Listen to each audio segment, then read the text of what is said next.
नमः जनभाषयै संस्कृताय मित्राणि श्रीगुरुवे नमः।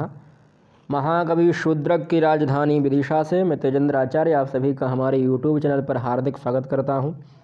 आज हम जानेंगे रवि योग के बारे में। रवि योग से संबंधित यदि कोई श्लोक आपको जानना हो तो वह आप जान सकते हैं। श्री राम नैवज्ञाचार्य की एक पुस्तक है मुहूर्त चिंतामणि, उसका प्रथम प्रकरण है शुभाशुभ प्रकरणम। उसमें ही श्लोक है यह कि श्लोक है सूर्यभाद वेद गोतर्क दिग विश्वनख संहिते चंद्रक्षे रवि योगास्युर्दोष संघा विनाशका। यह बहुत ही शुभ नक्षत्र शुभ योग होता है, दोषों को नष्ट करने वाला, जो एक प्रकार से कह सकते हैं सभी दोषों को नष्ट करने वाला योग है वह रवि योग होता है। सूर्यभात यानी सूर्य से नक्षत्र को प्रारंभ कर कर, भा मतलब नक्षत्र भी होता है, भा मतलब राशि भी होती है, तो यहाँ नक्षत्र अर्थ लेना है हमारे लिए। यदि किसी विशेष कार्य को आप कर रहे हैं और नक्षत्र की आपको प्राप्ति नहीं हो रही है, अच्छे नक्षत्र की, शुभ नक्षत्र, तो आप रवि योग को प्रयोग करना चाहिए। रवि योग में आप कार्य कर सकते हैं, जो एक तात्कालिक मतलब उसी समय का शुभ योग है यदि आपके लिए कोई अच्छा योग नहीं मिल रहा है। सूर्य नक्षत्र से चंद्र नक्षत्र, पंचांग में सिर्फ चंद्र नक्षत्र दिए जाते हैं, सूर्य नक्षत्र अलग प्रकार के होते हैं। तो सूर्य नक्षत्र से चंद्र नक्षत्र यदि 4, 6, 9, 10, 13 और 20 हों तो उस दिन रवि योग बनता है। यानी सूर्य नक्षत्र से चंद्र नक्षत्र की दूरी चौथी हो अथवा छठी हो, 9वीं हो, 10वीं हो, 13वीं हो, 20वीं हो, तो वहाँ पर रवि योग बन जाता है। और कोई आवश्यक कार्य हो, अनुकूल नक्षत्र ना हो, तो गोदान या गोदान के लिए चारा दान करके कार्य किया जा सकता है। यानी कोई ना रवि योग बन रहा है ना कोई अच्छा योग मिल रहा है आपके लिए, कार्य बहुत जल्दी आवश्यक है, करना ही है, उचित ही है, तो आप एक काम कर सकते हैं, या तो गोदान कर दीजिए या गाय के लिए चारा दान कर दीजिए और कार्य प्रारंभ कर दीजिए। यदि कार्य के लिए नक्षत्र उपलब्ध हो जाए तो उसमें अपने जन्म नक्षत्र आदि से भी तुलना करके देख लेना चाहिए। जिस नक्षत्र में आपका जन्म हुआ है उसे जन्म नक्षत्र कहते हैं। जैसे मेरा जन्म विशाखा नक्षत्र में हुआ था, मेरा जन्म नक्षत्र विशाखा नक्षत्र है। उसके बाद क्रमशः संपत विपत, संपत मतलब अच्छा, विपत मतलब अशुभ, क्षेम मतलब अच्छा, प्रत्यरी मतलब अशुभ, साधक मतलब अच्छा, वध मतलब अशुभ, मैत्र मतलब मित्र और अति मित्र मतलब बहुत ज़्यादा मित्र। फिर पहली आवृत्ति, उसके बाद फिर दूसरी आवृत्ति और अंत में तीसरी आवृत्ति होती है। ध्यान रहे विपत, प्रत्यरी और वध शुभ नहीं होते हैं, इसलिए इन नक्षत्रों में कार्य आरंभ ना करें। यदि पहली आवृत्ति का अशुभ नक्षत्र है तो 60 घटी त्याज्य है। यानी आप गिन लीजिए जिस नक्षत्र में आपका जन्म हुआ है उसके बाद क्रमशः जिस नक्षत्र में आप कार्य कर रहे हैं उस नक्षत्र तक क्या आ रहा है। संपद, विपत, क्षेम, प्रत्यरी, साधक, वध, मैत्र, अति मैत्र, इनकी आवृत्ति कर लीजिए 3 बार में। अगर 3 बार में अगर वह पहली बार में ही आ जाए, यानी पहले ही चरण में आ जाए, एक बार आप पढ़ें यह और पहली ही बार में आ जाए, तो 60 घटी यानी पूरा दिन उसके लिए त्याज्य है। उस नक्षत्र में आप कार्य ना करें। फिर 60 घटी मतलब एक दिन में 60 घटियाँ होती हैं और उसको त्याग कर दीजिए। अगर दूसरी आवृत्ति में आ रहा है तो अशुभ नक्षत्र आ रहा है तो उस नक्षत्र की पहली 20 घटी यानी 8 घंटे, जब वह नक्षत्र प्रारंभ होगा उससे 8 घंटे आप त्याग दीजिए। और तीसरी आवृत्ति में आ रहा है तो नक्षत्र, तो वह कार्य किया जा सकता है।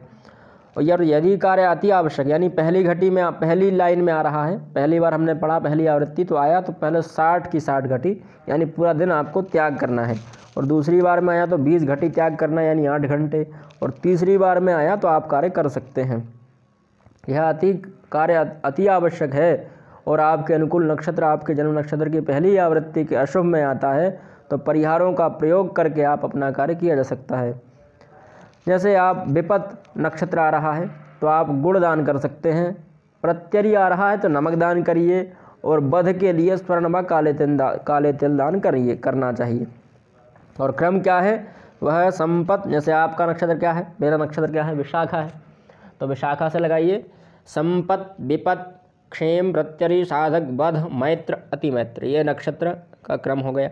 ऐसे ही आप नक्षत्र जोड़ लीजिए, विशाखा, अनुराधा, ज्येष्ठा, मूल, पूर्वाषाढ़ा, उत्तराषाढ़ा। तो अब आपका नक्षत्र कौन सा आ रहा है, कौन सा नहीं आ रहा है।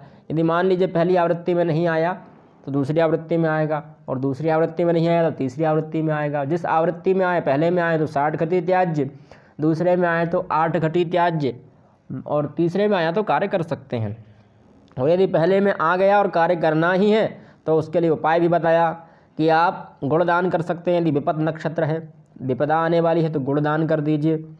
और प्रत्यरी है तो आप नमक दान कर सकते हैं। और बध नक्षत्र है तो स्वर्ण अथवा काले तिल दान कर सकते हैं।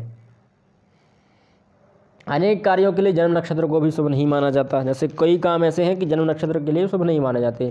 जैसे कोई औषधि का प्रारंभ करना है, आपको दवाई दी है डॉक्टर ने और कह दिया कि अब खा लीजिएगा, आज का समय निकल गया, अब आप कहेंगे कि कल से खाएं, तो उस हिसाब से आप वैसे तो दवाई अगर कोई गंभीर बीमारी है तो नक्षत्र ना देखकर सीधा खाना ही प्रारंभ करें, वहाँ पर उचित नहीं है। पर कोई विशिष्ट दवा है जिसको आपको खाना है, मुहूर्त से बताया है, तो आप नक्षत्र के अनुसार खा सकते हैं, पर जन्म नक्षत्र के अनुसार ना खाइए। जन्म नक्षत्र जिस दिन है उस दिन ना खाइए। और सब्जी आदि का दान करना चाहिए। अगर आपने खा भी ली है तो उसके परिहार के लिए आपको क्या करना चाहिए, सब्जी आदि का दान कर सकते हैं। मंगलवार, रविवार या गुरुवार के दिन यदि अश्विनी, रोहिणी, मृगशिरा, पुष्य, हस्त, चित्रा, स्वाति, अनुराधा, ज्येष्ठा, श्रवण और शतभिषा नक्षत्र हो तो शल्य चिकित्सा में शीघ्र लाभ के लिए सहायक मुहूर्त है। यानी आप शल्य चिकित्सा करवाने वाले हैं, शरीर की काटपीट करवाने वाले हैं, शरीर में बदलाव करवाने वाले हैं, शल्य चिकित्सा करवाने वाले हैं, तो मंगलवार, रविवार या गुरुवार के दिन ये उग्रवार है।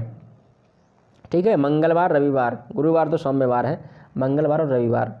फिर अश्विनी, रोहिणी, मृगशिरा, पुष्य, हस्त, चित्रा, स्वाति, अनुराधा, ज्येष्ठा, श्रवण, शतभिषा ये शुभ नक्षत्र हैं। इन नक्षत्र अगर इस दिन हो तो आप शल्य चिकित्सा करवा सकते हैं।